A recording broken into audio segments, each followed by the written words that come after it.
우리가 이번 수요일까지는 이제 창세기를 좀 살피셨는데 오늘부터는 신명기 말씀을 좀 살피도록 그렇게 하겠습니다. 신명기는 크게 보면 가나안을 입성하기 전에 모압 땅 평원에서 모세가 행한 세 편의 설교로 구성이 되어 있습니다. 신명기는 모세의 설교책이라 말할 수 있습니다. 오늘 함께 봉독하신 본문은 첫 번째 설교가 되는 1장 1절부터 4장 43절까지의 내용, 그것이 첫 번째 설교인데 그 모세의 첫 번째 설교의 서론에 해당하는 부분이라 볼 수 있습니다. 그래서 오늘 본문 1장 1절부터 5절까지의 말씀에서는 신명기가 어떤 책인가 하는 것, 또 누가 썼고 누구에게 설교를 한 것인가 하는 것, 언제 어디에서 행했는가 하는 것, 그 서론이 나타나고 있습니다. 여러분, 이 신명기라는 책의 뜻이, 그 이름의 뜻이 무엇일까 하는 것을 먼저 생각해 봅니다. 이 신명기라는 말은 사실은 구약 성경을 헬라 말로 번역한 성경이 있습니다. 히브리어를 알지 못하는 그런 흩어진 후대들을 위해서 히브리어 성경이 헬라어로 기록이 되었는데 그 성경을 우리는 70인역이라 이렇게 말하죠. 그 70인역에서 이 신명기 책 이 부분을 기록하면서 제목을 붙이기를 제2의 율법 혹은 율법의 반복이라는 그런 뜻을 가지고 이제 듀테로노미온이라는 말을 붙였습니다. 그 신명이라는 책의 이름이죠. 듀테로노미온. 그래서 이 70인역의 해석을 그대로 번역해서 받아들이는 대부분의 영어 성경들이 이 듀테로노미온이라는 이 말을 영어로 바꾸어서 듀러너너미라는 말로, 그래서 우리가 보통 말하는 신명기라는 그런 이름으로 바꾼 것을 볼 수 있습니다. 그래서 영어 성경에 보면 듀러너너미 이렇게 되어 있죠. 신명기 이런 뜻입니다. 그래서 우리 한국어 성경도 이 70인역의 어떤 해석을 받아들여서 신명기라 이렇게 이름을 붙였습니다. 그 듀러너넘이라는 그 뜻을 좀 의역을 했는데 그 뜻이 무엇인가 하면 계명을 자세히 설명하는 책 이런 뜻입니다.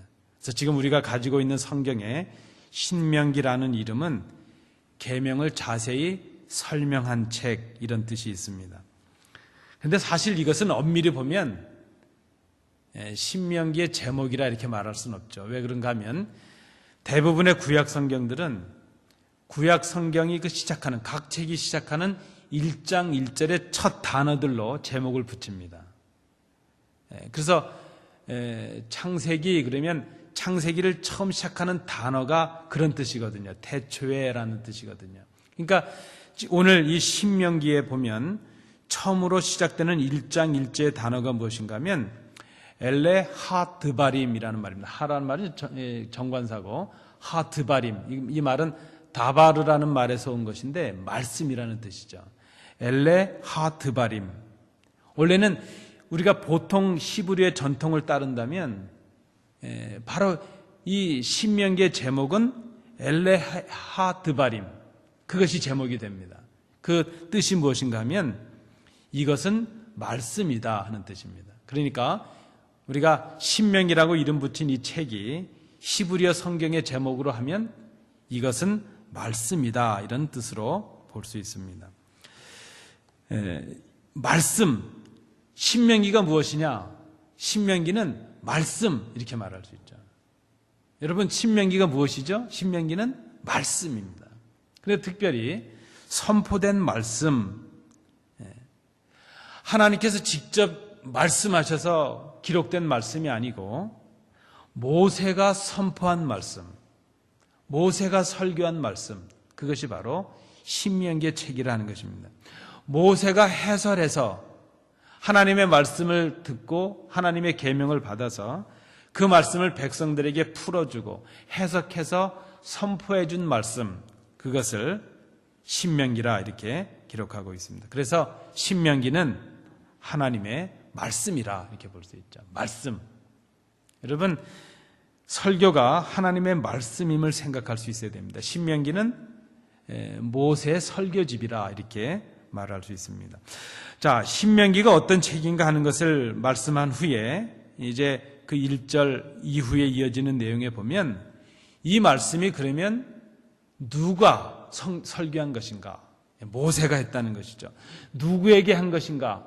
이스라엘 백성들에게 했다는 것이죠. 어디에서 선포했느냐? 요단 저편에서, 요단강을 건너기 전에 요단강 동편에서 한 것이다. 그것을 그 이후의 절에서 말씀하고 있습니다. 모세가 요단 저편에서, 이 신명기는 후대에 요단을 건너와서 이쪽에서 쓰여진 책이지만 이제 그 당시를 기억하는 것이죠. 모세가 이 말씀을 했던 그 당시 요단 저편에서 요단강을 건너가지 못한 채 요단 동쪽의 모압 평야에 모여 있었던 그 백성들에게 모세가 선포한 말씀, 그것이 바로 신명기, 이렇게 해석을 하고 있습니다. 그렇게 본다면 이 신명기는요, 이제 요단강을 건너서 가나안 땅으로 가게 될 백성들을 향해서 요단강을 건너지 못하고 그곳에서 죽는 모세가 이제 가나안 땅을 향해 갈 그 백성들에게 주는 고별의 설교라, 이렇게 말할 수 있습니다. 모세는 요단강을 건너지 못합니다.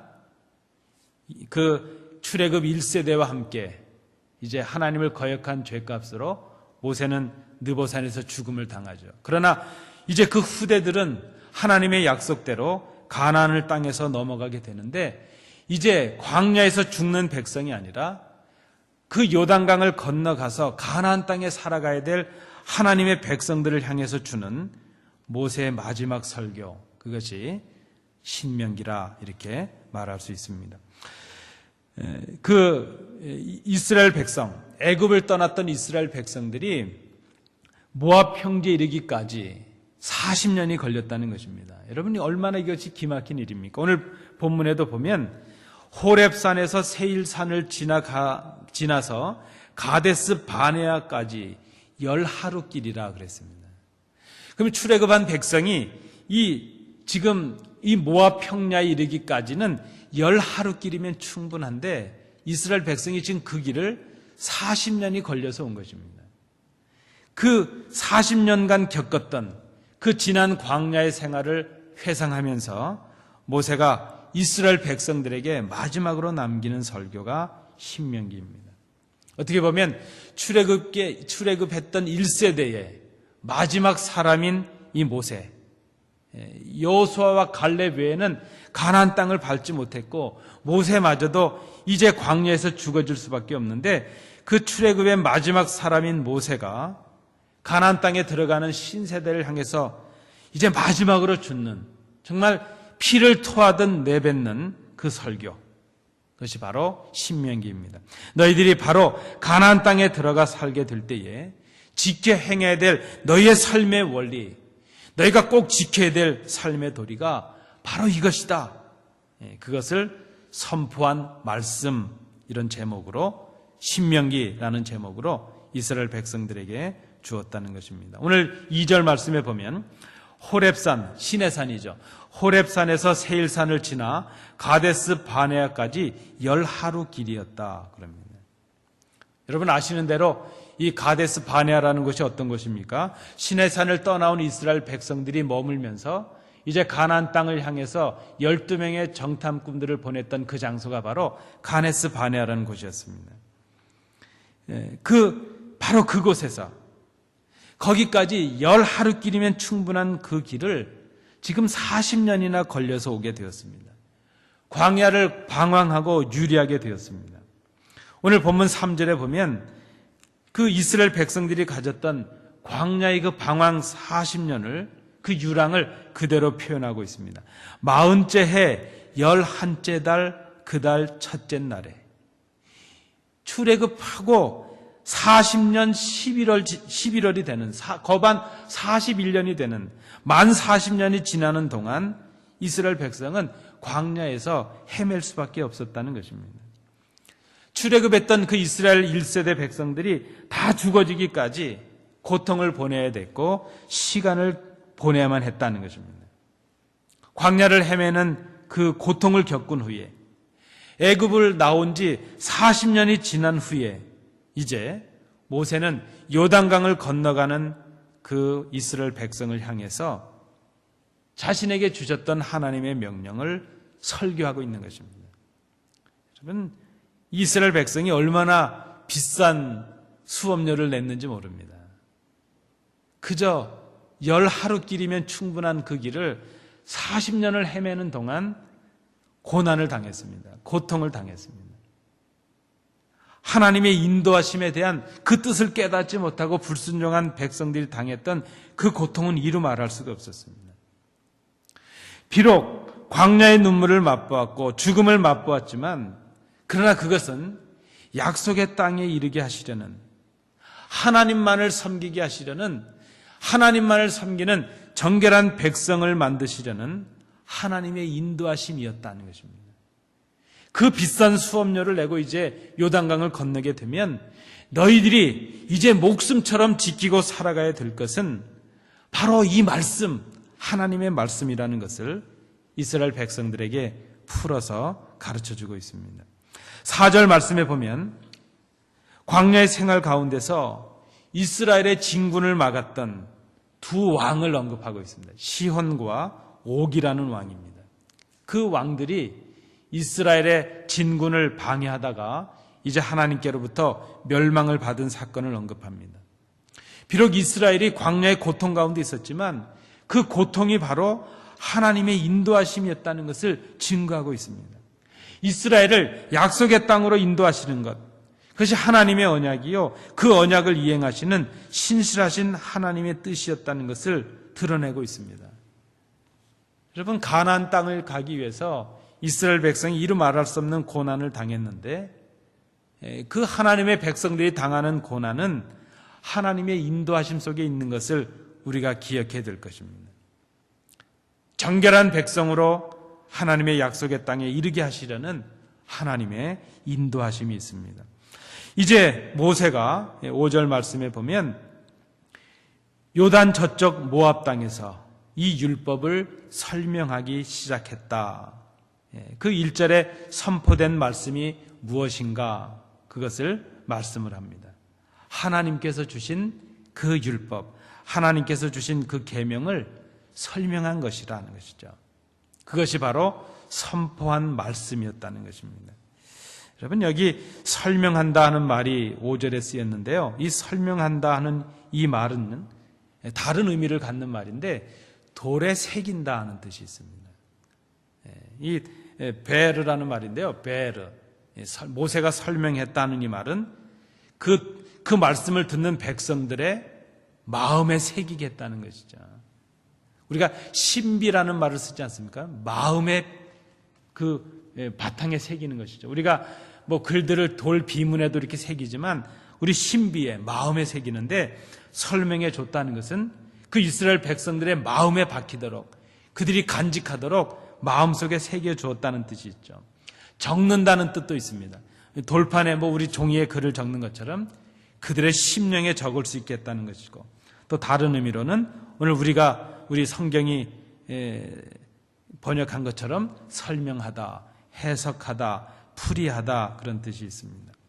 자, 오늘 이 1절부터 5절까지의 말씀을 통해서 우리가 몇 가지 우리가 좀 기억해야 될 내용을 생각해 봅니다. 첫째, 신명기는 선포된 하나님의 말씀이라는 것입니다.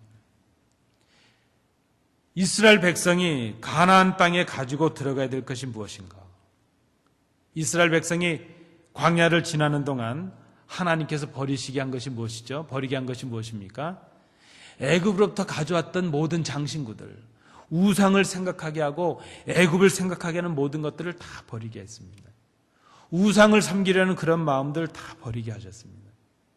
그들이 가진 그런 욕심과 불의들을 다 버리게 하셨습니다. 이스라엘이 가진 그 죄악의 모습들, 죄의 흔적들을 버리게 하시는데 40년이 걸린 것입니다.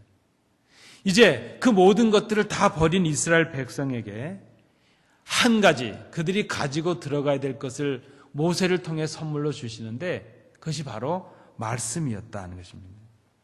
자신들의 마음에 새기고 마음에 적어서 간직해야 될 것, 그것이 무엇인가 하면 말씀이었다는 것입니다. 우리가 홍해라는 한 기점을 애굽과 광야로 본다면 이제 광야의 생활과 가나안의 생활의 한 기점이 되는 것이 바로 요단강의 사건이라 볼 수 있죠. 요단강을 건넌 후에 이스라엘 백성에게 하나님께서는 더 이상 구름 기둥으로 역사하시지 않습니다. 더 이상 불 기둥으로 역사하시지 않습니다. 전에 그들이 경험했던 것처럼 더 이상 만나를 내리셔서 신비한 체험을 하게 하시지 않습니다. 이제 요단강을 건넌 이스라엘 백성들을 인도하는 것은 하나님의 기적적인 체험이 아니고 하나님의 신비한 인도하심이 아니고 모세를 통해 주신 하나님의 말씀이었다 하는 것입니다.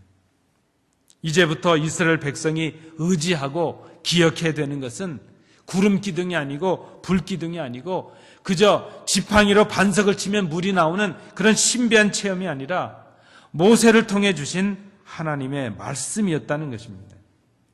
전에 요단강을 건너기 전에는 하나님의 함께하심을 눈으로 볼 수 있었고 맛을 보고 알 수 있었고 만질 수 있었고 경험했다면 이제는 하나님께서 주신 말씀을 듣고 기억하고 그 말씀을 간직하고 그 말씀에 순종함으로 살아가는 새로운 삶의 변화가 그들에게 필요했다는 것입니다. 그것이 바로 광야를 지나서 요단강을 건너는 그 이스라엘 백성에게 주어지는 새로운 삶이었다는 것입니다. 이제 요단강을 건넌 이스라엘의 미래는 말씀에 달려 있습니다. 모세를 통해 해석된 이 선포된 말씀을 주시는 그 하나님의 말씀을 간직하고 그 말씀에 순종하는 삶을 살아갈 것인가 아닌가. 거기에 이스라엘의 미래가 달려 있고 그들의 삶이 달려 있다는 것입니다. 이제 이스라엘 백성은 요단을 건너는 이스라엘 백성은 말씀을 따라 살아가야 되는 그런 하나님의 백성으로 결단해야 되고 변화되는 그런 시점에 있다는 것입니다. 말씀드린 대로 하나님께서 요단을 건너서 이 요단강을 건너서 가나안 땅을 향해 가는 이스라엘 백성들에게 주신 마지막 선물이 바로 말씀이었습니다.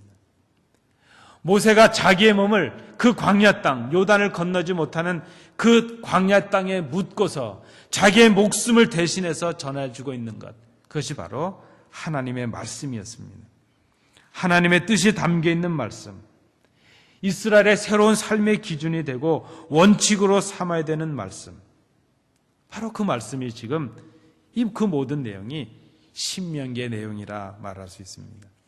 여러분, 우리는 누구입니까? 우리 믿는 사람들은 하나님의 은혜로 출애굽을 하고 이제 광야의 삶을 지나서 요단을 건너서 약속의 땅을 향해 가는 하나님의 백성들이 바로 우리 믿는 우리들입니다. 요단을 건넌 사람들입니다. 예수 그리스도의 은혜로 우리가 홍해도 건넜고 광야의 연단의 이 고난의 과정을 통해서 약속의 땅, 그 하나님의 땅을 향해 나가는 사람들이라면 요단을 건너는 우리가 간직해야 될 것이 무엇인가? 말씀입니다. 말씀. 하나님의 말씀입니다. 여러분, 우리에게 말씀이 무엇입니까? 어떤 신학자는 말씀을 이렇게 설명을 합니다. 말씀이 육신이 되어 이 땅에 오신 예수 그리스도가 우리의 말씀이다. 맞습니다. 우리는 신학적으로 예수 그리스도를 우리의 말씀이라 고백을 합니다. 또 무엇이 말씀인가요? 우리가 가지고 있는 이 기록된 성경, 하나님의 말씀을 담고 있는 이 책, 기록된 성경을 우리는 말씀으로 인정을 합니다. 기록된 하나님의 말씀, 성경이 하나님의 말씀입니다. 그리고 또 우리가 한 가지 말씀을 기억해야 되는데 그 기록된 하나님의 말씀을 해석하고 풀이해서 선포하는 말씀, 설교를 우리는 하나님의 말씀이라 고백을 합니다. 특별히 우리 개신교는 말씀의 신학을 따르고 있습니다. 여러분, 설교는 사람의 말이 아니라 하나님의 말씀으로 들어야 됩니다. 물론 사람이 부족해서 설교에 부족함이 있을 수 있지만 하나님의 말씀 자체가 완벽하기에 우리는 선포되는 말씀을 하나님의 말씀으로 인정을 합니다. 오늘 1절을 다시 보시겠습니다. 이는 모세가, 그리고 마지막 부분입니다. 이스라엘 무리에게 선포한 말씀이니라. 바로 이 모세를 통해 선포된 이 말씀이 하나님의 말씀으로 인정이 되고 기록이 되고 있는 것을 우리가 생각해 봐야 될 것입니다. 엘레 하트바림, 이것이 말씀이라 하는 뜻이죠. 이것은 말씀이다. 모세가 전하고 있지만 이것이 말씀이라는 것입니다. 사람이 전하지만 그것이 말씀이라는 것입니다. 믿는 우리가 우리의 마음에 간직해야 될 것은 말씀입니다. 내가 읽고 있는 말씀이든지 내가 듣는 말씀이든지 기록된 말씀이든지 우리가 간직해야 될 것은, 우리가 걸어가야 될 길은 바로 말씀을 따르는 길, 말씀을 따라 사는 길입니다. 요단을 통과한 믿는 우리가 가져야 되는 그 새로운 삶의 변화는 말씀을 따르는 삶의 변화입니다. 모세를 통해 주시는 선포된 말씀, 이 신명기를 통해 주시는 말씀은 이제 광야를 지나서 요단을 건너 새로운 약속의 땅 가나안을 향해 나가는 이스라엘 백성들이 살아가야 될 길이었습니다. 하나님의 백성으로서 마땅히 걸어가야 될 길, 그것이 바로 말씀의 길이었다는 것입니다. 여러분, 하나님의 백성의 정체성, 하나님의 백성인가 아닌가 우리가 어떻게 구분할 수 있을까요? 교회 다닌다고도 하나님의 백성이 아니죠. 왜 그런가 하면 주님의 비유의 말씀에도 보면 밭 안에 알곡도 있고 가라지도 있으니까요. 우리가 그런 겉모습을 가지고 하나님의 백성이라 아니라 이렇게 탓할 수는 없죠. 판단할 수는 없습니다. 더군다나 우리 인간들이 그것을 판단할 수는 없죠. 그러나 우리 스스로 생각해 볼 수 있어야 될 것입니다. 하나님의 백성이 누구인가? 하나님의 백성은 하나님의 말씀을 따라 살아가는 사람입니다. 그 하나님의 말씀을 따라서 하나님의 뜻에 순종하는 사람들, 하나님의 백성으로서 말씀을 따라 걸어가는 그 길을 당연히 걸어가는 사람들, 말씀을 따르는 우리가 걸어가야 될 길이 바로 주님의 뜻을 이루는 말씀에 순종하는 길입니다. 말씀을 따르는 그 길이 바로 우리에게 주어지는 생명의 길인 것을 생각해야 될 것입니다. 여러분, 그래서 우리가 말씀을 읽을 때마다 혹은 말씀을 들을 때마다 우리는 선택의 기로에 서게 되는 것을 생각해야 될 것입니다. 결단의 순간을 맞이하게 된다는 것입니다. 한번 이 장면을 생각해 보십시오. 요단강을 앞에 두고 그 평지에서 이제 가나안 땅을 향해 가야 될 이스라엘의 새로운 세대들, 광야에서 죽어진 그 조상들이 아닌 새로운 세대들을 향해서, 직접 경험하지 못했던 그 어린 세대들을 향해서, 이스라엘의 그 백성들을 향해서 모세가 고별의 설교를 하고 있습니다. 이 말씀을 지금 듣고 너희들이 결정을 해야 된다는 것입니다. 선택을 하라는 것입니다. 우리가 날마다 주예전에 올라서 말씀을 들을 때 여러분 기억해야 됩니다. 그 말씀은 우리에게 무언가를 결정하도록 요구하시는 하나님의 요청이라는 것입니다. 요청의 사건이라는 것입니다. 우리는 말씀을 들을 때마다 편하게 듣지만 우리는 그 말씀이 들려질 때마다 무엇인가를 결정해야 되고 선택해야 되는 기로에 서게 된다는 것입니다.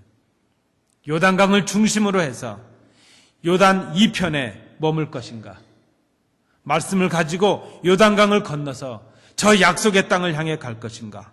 지금 이스라엘 백성은 모세의 설교를 들으면서 선택의 기로에 서 있습니다. 이제 이 광야의 생활을 끝내고 가나안의 새 땅을 향해 나아갈 것인가, 불순종의 과거 조상들이 경험했던 이 광야의 죽음의 자리에 머물 것인가, 아니면 하나님께서 새롭게 약속해 주시는 저 열려있는 새 땅을 향해서 나아갈 것인가. 지금 결정하고 선택해야 되는 순간에 있습니다. 그 선택의 기준이 무엇입니까? 바로 말씀에 대한 순종이었다는 것입니다. 이 말씀을 듣고 요단강을 건너서 가나안을 향해 가려고 결단을 한다면 이제 모세를 통해 주시는 이 말씀을 전적으로 순종하고 그 말씀을 따르겠다는 결정을 하고 선택을 해야 됐다는 것입니다. 그것이 아니라면 이제 조상들처럼 하나님의 말씀을 거부하고 요단 이편에서 모세와 함께 자신들의 조상들처럼 그렇게 광야에서 죽어지는 선택을 해야 된다는 것입니다. 그래서 여러분, 우리는 말씀을 쉽게 듣지만 주일마다 우리에게 선포되는 말씀은 우리에게 생과 사의 결정을 선택하게 하는 중요한 말씀인 것을 기억해야 될 것입니다. 순종할 것이냐, 불순종할 것인가? 광야에서 죽을 것이냐, 요단을 건너서 새 약속의 땅에 이를 것이냐? 중요한 선택의 자리에 말씀을 들을 때마다 우리가 서게 된다는 것입니다. 하나님의 뜻을 알지 못해서 우상을 섬기고 범죄하던 조상들처럼 그렇게 말씀을 거부하고 죽음을 맞이할 것인가? 아니면 이제 목숨과 바꾸는 이 모세의 말씀을 듣고 하나님의 말씀을 듣고 새롭게 주시는 그 약속의 땅을 따라서 하나님의 말씀을 우리의 가슴에 품고 그 복된 자리로 나아갈 것인가? 이스라엘 백성이 지금 바로 그 경계의 기로에 서 있습니다. 우리도 늘 하나님의 말씀 앞에 설 때에 이런 기로에 서게 됩니다. 결단을 필요로 하고 있습니다. 순종할 것인가, 불순종할 것인가? 죽음의 자리에 머물 것인가, 복된 자리에 나아갈 것인가?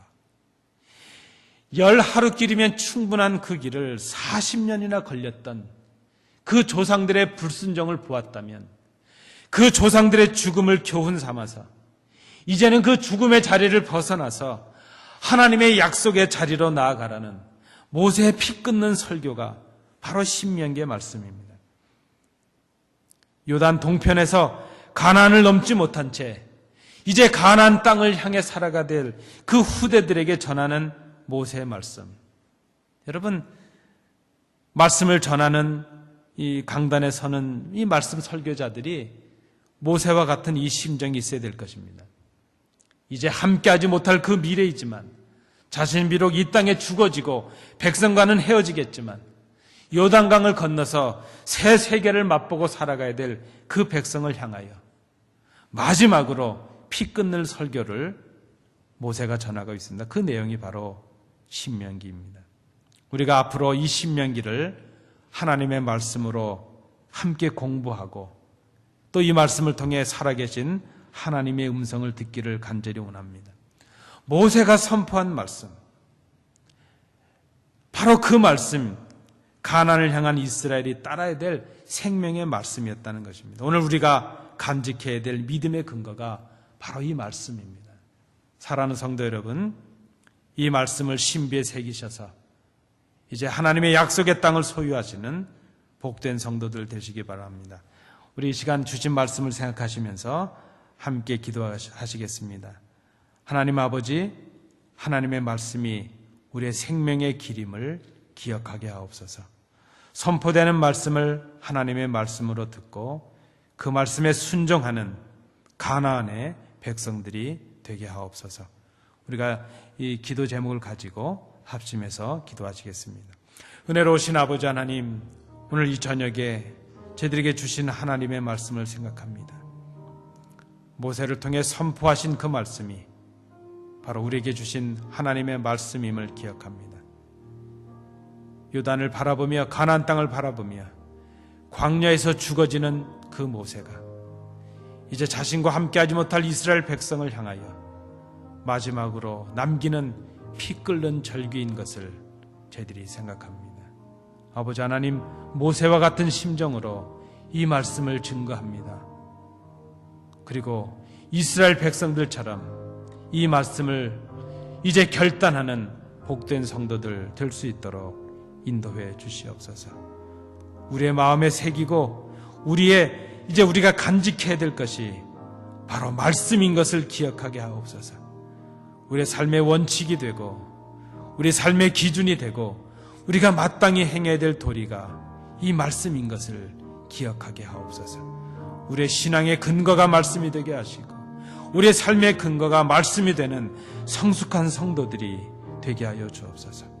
선포되는 말씀을 하나님의 말씀으로 듣고 그 말씀을 순종하여 가나안을 향해 나아가는, 가나안 땅을 살아가는 복된 성도들 되게 하여 주옵소서. 아버지 하나님, 간절히 원합니다.